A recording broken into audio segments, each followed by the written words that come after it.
बनासकांठा के प्रसिद्ध तीर्थ स्थल अंबाजी में भाद्रवी पूनम का भव्य लोक मेला शुरू हो गया है। वहीं भाद्रवा शुद्ध दर्शन की रात लाखों श्रद्धालु जगदम्बा के दर्शन के लिए जा रहे हैं। पाटन शहर से कई संघ मां अंबा की जय जयकार के साथ हजारों भक्त अंबाजी की ओर बढ़े। नदी में गणेश विसर्जन के दौरान डूबने वाले प्रजापति समाज के 4 सदस्यों के सम्मान में अंबाजी जाने वाले पैदल यात्रियों ने पाटन शहर के बगवाड़ा दरवाजे पर 2 मिनट का मौन रखा।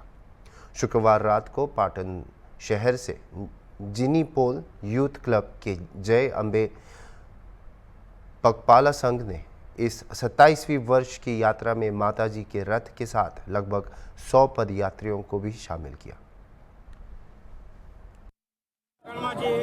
गई काले अपना प्रजापति समाजना कुटुंब पर आफत आई और एक ज कुटुंबना 4 सभ्यों पाम्या छे ये खरेखर खूब खराब घटना बनी है।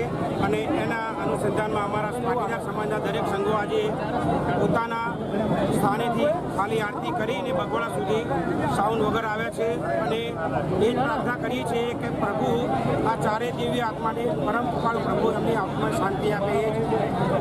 शांति।